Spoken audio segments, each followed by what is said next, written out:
ubu ibibazo ufite mu rugo rwawe bifitanye isano n'amahitamo apfuye wagize mu bihe byagize gute byashize. Abandi barimo bariga imodoka, barimo barashaka kwiga imyuga, wowe nguririmba tenari muri korari, saa 8 urabyuka warangiza ukagenda ugakubita ibishyimbo na capati, ukarenzaho akavuguto, indikeguka umukandara ukagufata, ugaca ku muhanda utegereje ko saa 11 zigera nguze kurepeta. Kandi wajya gutereta ntutereta umukobwa w'umunyantege nke nkawe, ukajya gutereta abo mu bipangu, uzahurika.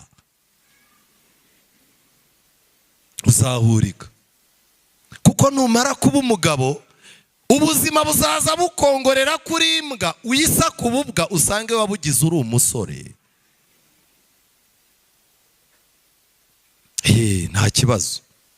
Umukobwa yicaye iwabo, telekomande mu ntoki, yambaye agakabutura, amavuta iwabo barimo baragura, telefone abasore barohereza amafaranga, iranyeganyega buri mwanya nk'iy'abacuruzi bacuruza momo.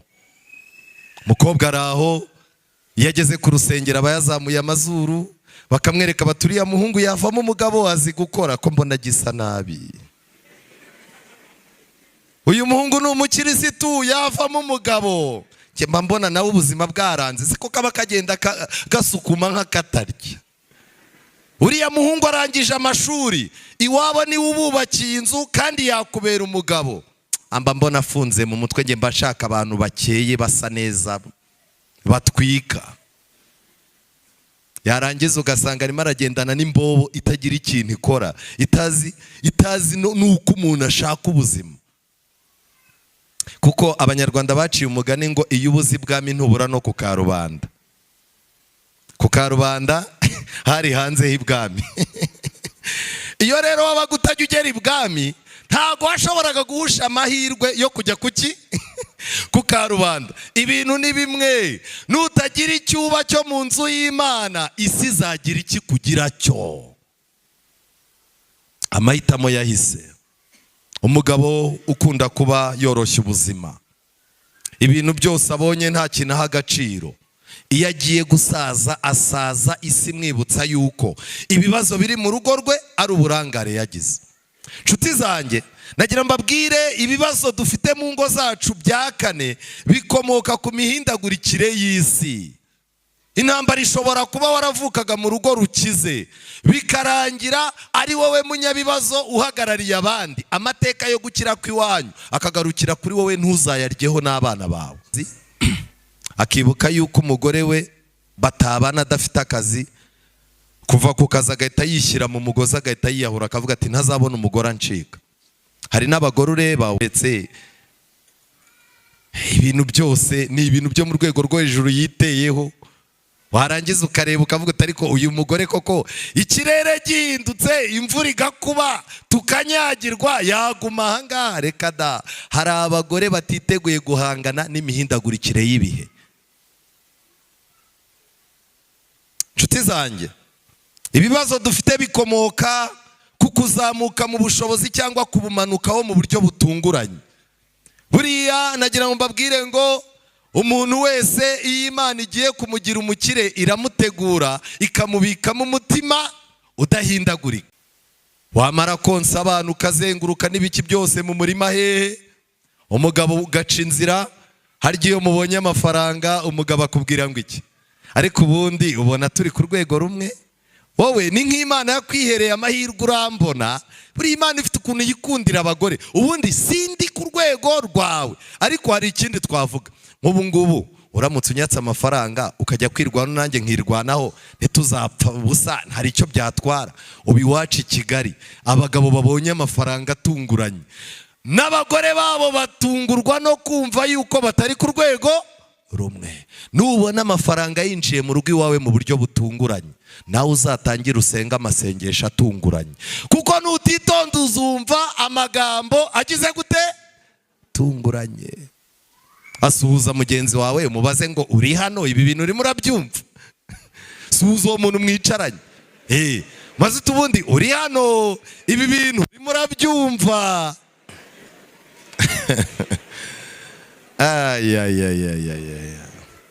nuramuka uhuye n'umuntu wakennye ku muvuduko wo hejuru, uzamusengere ku muvuduko wo hejuru, kuko umugabo ukennye umugore waba yiteguye kumubwira amagambo ari ku muvuduko wo hejuru.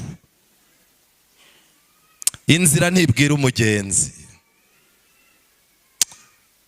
Wanga 5 ugatora 0. Ubwo ni umugore uba urimo kubwira umugabo yuko yahisemo nabi.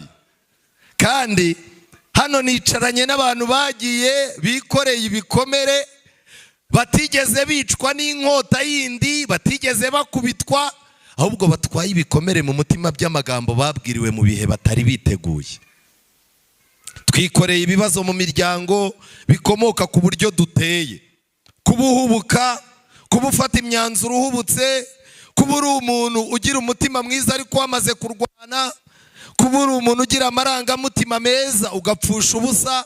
Ibyo byose ni ibintu tubana mu rugo bishobora guteranya umugabo n'umugore.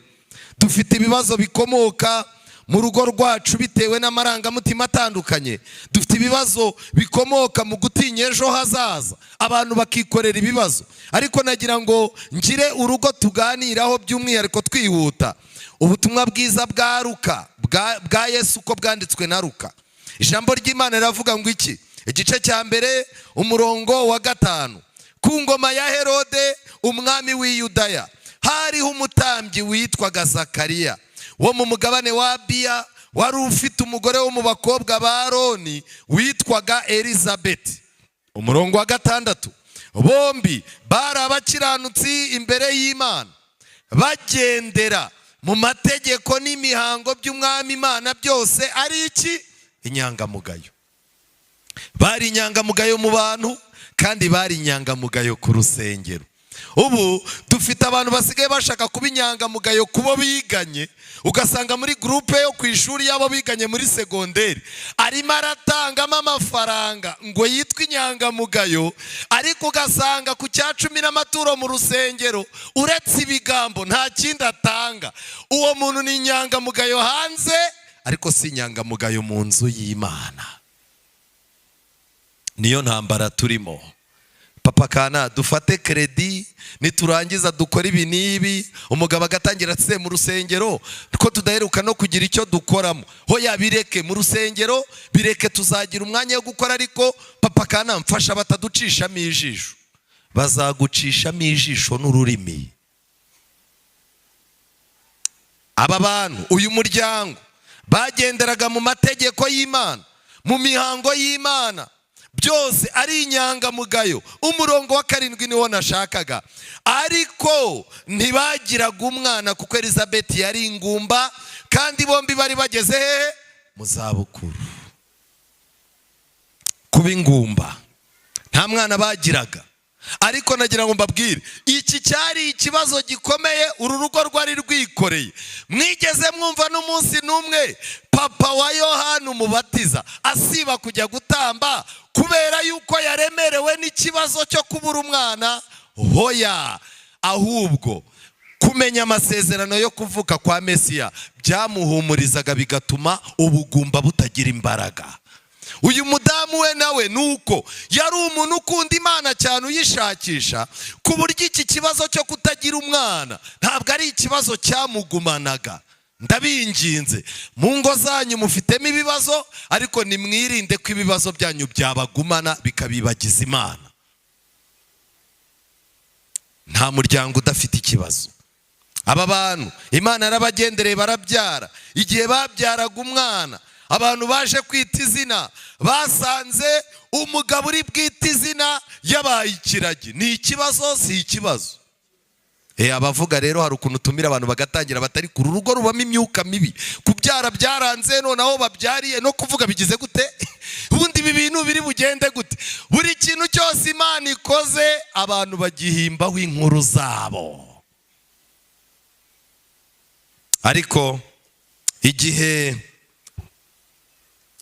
umurongo wa 61 umwana yaramaze kuvuka, batumira abantu. Barangije umurongo wa 61 urumva ko umugabo yacaga amarenga.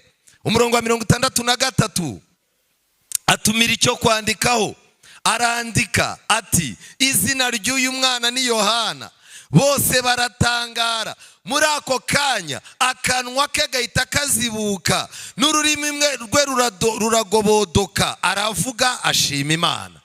Abaturanyi bose baterwa ubwoba n'ibyo byose byamamara mu misozi y'i Yudaya yose. Ababyumvise bose babishyira mu mitima yabo bati mbese uyu mwana azaba iki? Barimo barimura ikibazo, kimwe kirakemuka bajya kuki bajya ku kindi. Abantu ntuzabiteho igihe cyose urugo ruri mu biganza by'Imana. Imana ibizi ikibazo urugo rufite, ibizi uburyo Imana izakemura icyo kibazo, kandi Imana iha abantu umutima wo kumenya uko bitwara mu kibazo kugira ngo batazita ku matwi y'ibyo abantu bagira guteba bavuga.